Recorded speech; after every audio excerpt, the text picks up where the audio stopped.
यहां के लोकप्रिय मुख्यमंत्री योगी आदित्यनाथ जी, संसद में मेरे साथी और बीजेपी के राष्ट्रीय अध्यक्ष श्रीमान नितिन नवीन जी, उत्तर प्रदेश से सांसद और यूपी बीजेपी के अध्यक्ष श्रीमान पंकज चौधरी जी, जिला पंचायत अध्यक्षा बहन पूनम मौर्य जी, मंच पर उपस्थित काशी की महिला पार्षद और ग्राम प्रधान, अन्य जनप्रतिनिधिगण और विशाल संख्या में यहां पधारी मेरी माताएं, बहनें और बेटियां, आप सबको नमस्कार। साथियों, हमारी काशी माता श्रृंगार गौरी, माता अन्नपूर्णा, माता विशालाक्षी, माता संकटा और मां गंगा ऐसी दिव्य शक्तियों की भूमि है। ऐसे में आप सभी बहनों बेटियों के इस समागम ने इस अवसर को बहुत दिव्य बना दिया है। हम काशी के ई भूमि पर आप सब माई बहन के, काशी के बिटियन के प्रणाम करत है। साथियों, आज का ये अवसर नारी शक्ति के वंदन और विकास का उत्सव तो है ही। थोड़ी देर पहले ही यहां हजारों करोड़ रुपए के प्रोजेक्ट का शिलान्यास और लोकार्पण हुआ है। इसमें काशी में हर प्रकार के विकास से जुड़ी परियोजनाएं हैं। साथ ही काशी और अयोध्या की कनेक्टिविटी बढ़ाने वाले काम भी है। कुछ देर पहले 2 अमृत भारत ट्रेनों को हरी झंडी दिखाई गई है। काशी से पुणे और अयोध्या से मुंबई, ये दोनों अमृत भारत ट्रेनें यूपी और महाराष्ट्र की कनेक्टिविटी को और बेहतर बनाएगी। अब मुंबई, पुणे सहित पूरे महाराष्ट्र के लोगों को अयोध्या धाम और काशी विश्वनाथ धाम पहुंचने का एक और आधुनिक विकल्प मिल गया है। मैं इस शुभ आरंभ के लिए देशवासियों को बधाई देता हूं। साथियों, भारत को विकसित बनाने का मिशन अनवरत चल रहा है। और जब मैं विकसित भारत की बात करता हूं तो उसका सबसे मजबूत स्तंभ भारत की नारी शक्ति है। आज इस कार्यक्रम में आप सभी बहनों बेटियों से एक महायज्ञ की शुरुआत के लिए आशीर्वाद लेने के लिए मैं आया हूं।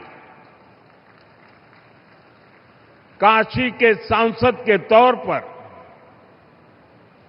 देश के प्रधानमंत्री के तौर पर मुझे देश हित के एक बड़े लक्ष्य की प्राप्ति के लिए आप सबका आशीर्वाद चाहिए। और ये बड़ा लक्ष्य है लोकसभा, विधानसभा में महिलाओं के लिए आरक्षण को लागू करना। अभी कुछ दिन पहले सपा और कांग्रेस जैसे दलों की वजह से हमारा ये प्रयास संसद में सफल नहीं हो पाया।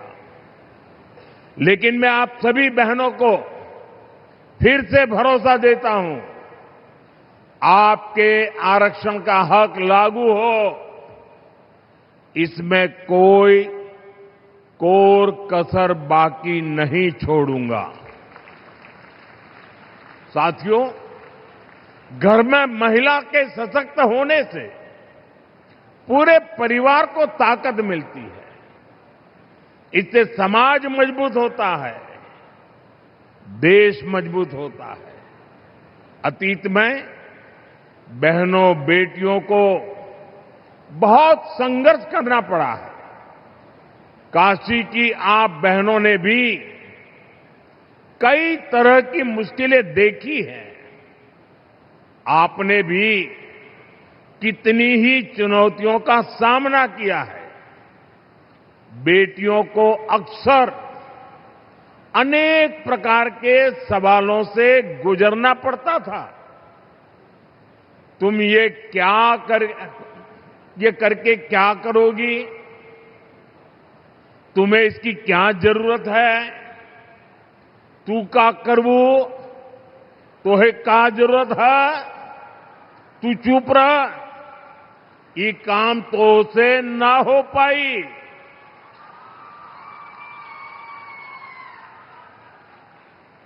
और कई बार तो सवाल भी नहीं पूछे जाते थे, सीधे फरमान सुनाया जाता था, ये तुम्हारे बस का काम नहीं है। साथियों, ऐसी परिस्थितियां सिर्फ काशी की बहनों के लिए रही हो ऐसा नहीं है।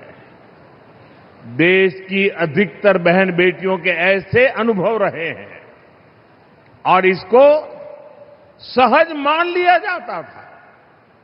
इसलिए मैं जब 25 साल पहले गुजरात में मुख्यमंत्री बना था तो सबसे पहले मैंने ऐसी धारणाओं को तोड़ने का प्रयास किया। उस दौरान बेटियों के लिए समर्पित 2 बड़ी योजनाएं शुरू की गई थी। एक थी शाला प्रवेशोत्सव, स्कूल में बच्चियों का एडमिशन, ताकि बेटियां ज्यादा संख्या में स्कूल पहुंचे, बीच में ही उनका स्कूल न छूटे। और दूसरी थी मुख्यमंत्री कन्या केळवणी निधि, ताकि बेटियों की फीस में उनकी मदद की जा सके। साथियों, तब से लेकर आज तक हमारी सरकार की नीतियों में निरंतर महिला कल्याण को सर्वोच्च प्राथमिकता दी गई है। 2014 में आपने हमें सेवा का अवसर दिया तो देश में 12 करोड़ से ज्यादा शौचालय बने, इज्जत घर बने, 30 करोड़ से ज्यादा बहनों के बैंक खाते खुले, 2.5 करोड़ से ज्यादा घरों में बिजली का कनेक्शन दिया गया, 12 करोड़ से ज्यादा घरों में नल से जल पहुंचाया। यानी अनेक बड़ी योजनाओं के केंद्र में बहनों बेटियों को रखा गया। साथियों, 2 साल पहले यहां बनारस में सुकन्या समृद्धि योजना से जुड़ा बहुत बड़ा अभियान चलाया था। उस समय एक ही महीने में यहां काशी में 27,000 बेटियों के सुकन्या समृद्धि खाते खुलवाए थे और हर बेटी के बैंक खाते में 300 रुपये भी ट्रांसफर किए गए थे। बेटियों की शिक्षा में और बेहतर भविष्य में सुकन्या समृद्धि योजना बड़ी भूमिका निभा रही है। इस योजना से बेटियों की पढ़ाई को बल मिला है और मुद्रा योजना से बेटियों की कमाई सुनिश्चित हुई है। वहीं मातृवंदन योजना और आयुष्मान भारत योजना से बहनों बेटियों की दवाई का इंतजाम किया गया है। साथियों, पढ़ाई, कमाई और दवाई के साथ ही करोड़ों बहनों के नाम पर पहली बार कोई प्रॉपर्टी रजिस्टर हुई है। पीएम आवास योजना के ज्यादातर घर भी बहनों के नाम पर होते हैं। आज हमार माई बहन सही में अपने घर का मलकिन बनत हैं।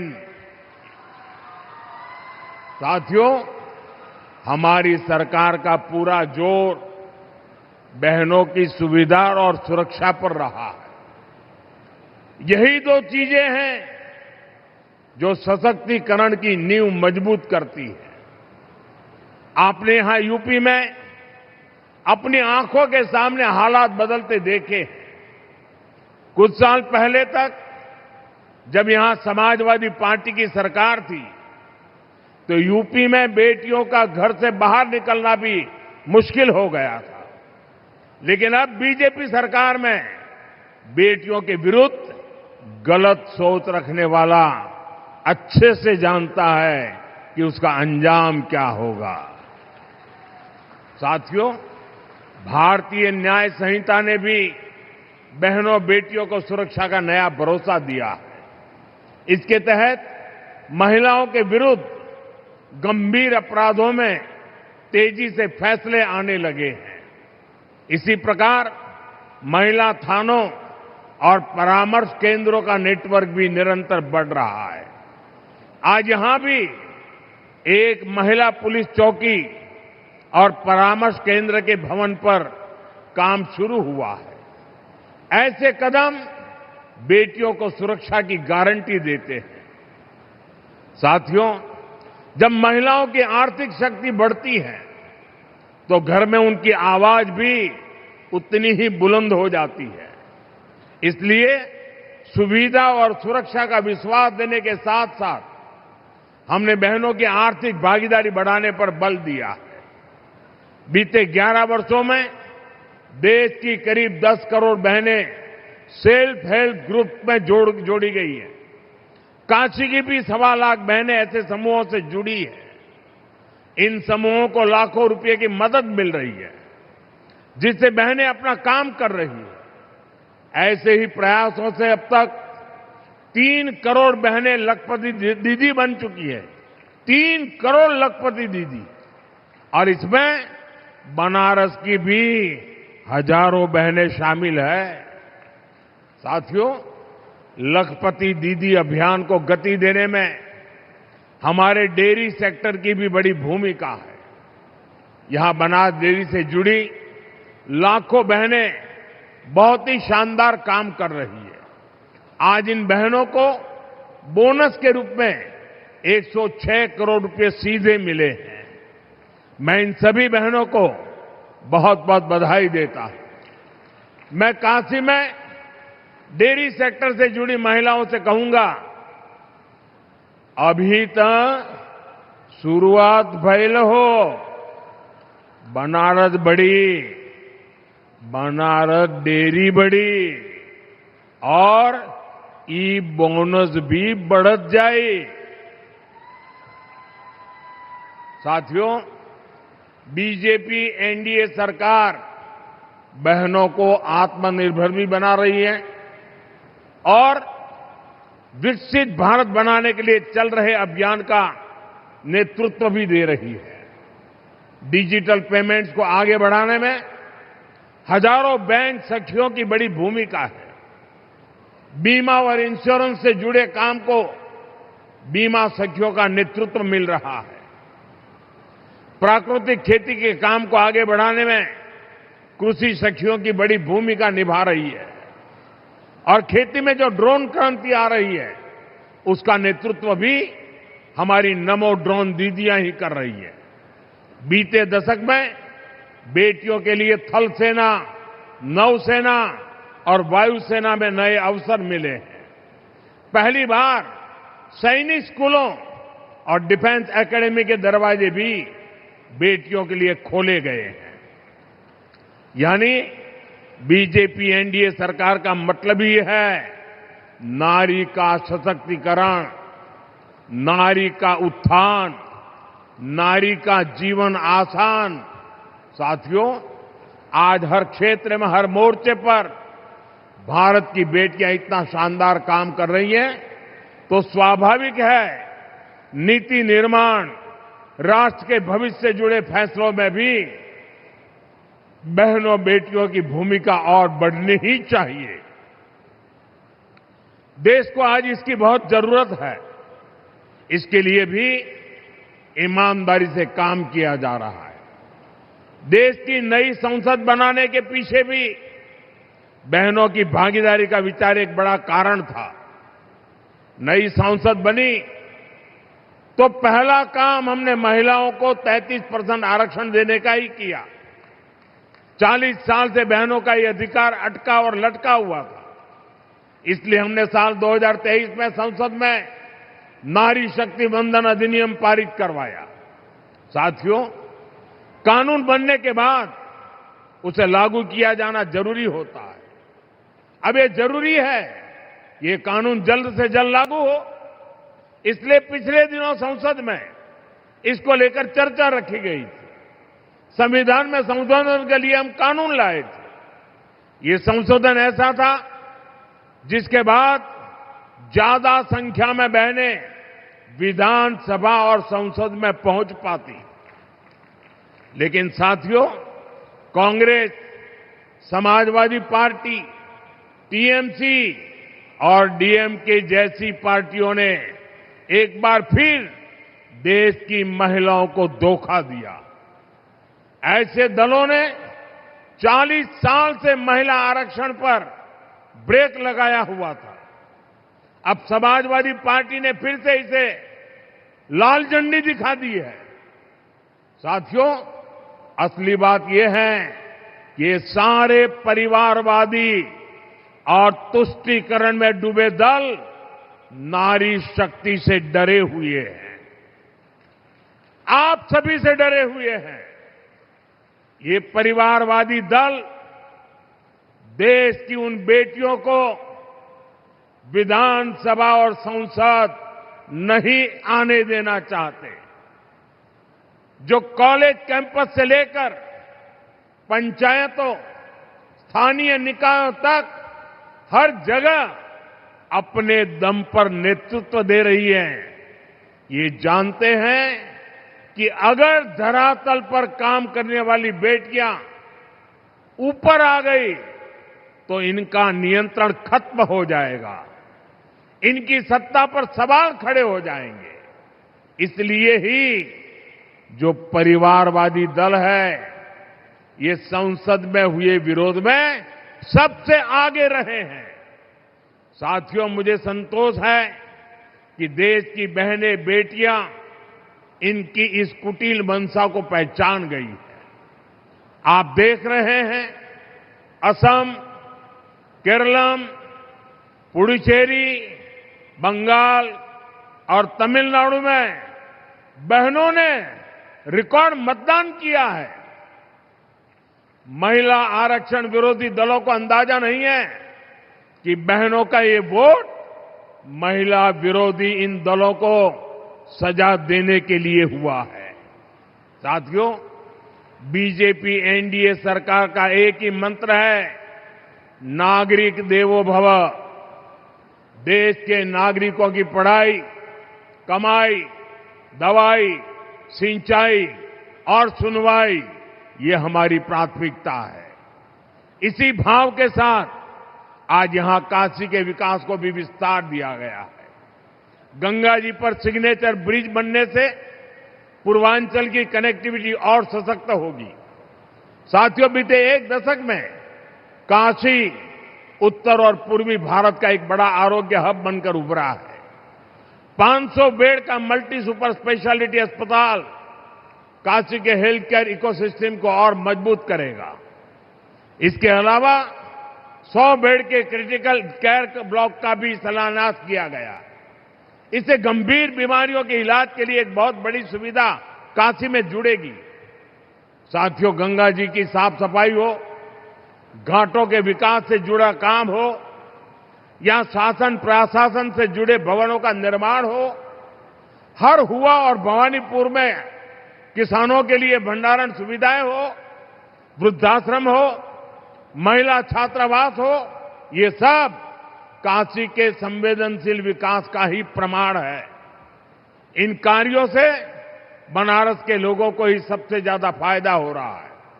साथियों, काशी की विरासत, यहां की धरोहर को सशक्त करने का अभियान भी निरंतर चल रहा है। संत कबीर स्थली का विकास और नगवा स्थित संत रविदास पार्क का जीर्णोद्धार, ये हमारे इसी अभियान का हिस्सा है। साथियों, हमारी काशी अविनाशी है, ये अनवरत चलने वाला शहर है। इसी तरह विकास का अभियान भी निरंतर गतिमान है। मैं नारी शक्ति का वंदन करते हुए एक बार फिर हमें आशीर्वाद देने के लिए मैं आपका आभार व्यक्त करता हूं और विकास कार्यों के लिए शुभकामनाएं देता हूं। मेरे साथ बोलिए, भारत माता की, भारत माता की, भारत माता की, वंदे वंदे वंदे, हर हर महादेव। चलो लाओ। तो प्रधानमंत्री मोदी का संबोधन आप सुन रहे थे, जिन्होंने कई परियोजनाओं का लोकार्पण शिलान्यास तो किया ही, साथ ही 2 अमृत भारत ट्रेनों को हरी झंडी दिखाई और उसके बाद महिलाओं के इस महासम्मेलन में मंच से किस तरह का संदेश प्रधानमंत्री मोदी ने दिया। एक बार फिर से उन्होंने कहा सम्मान की रक्षा कि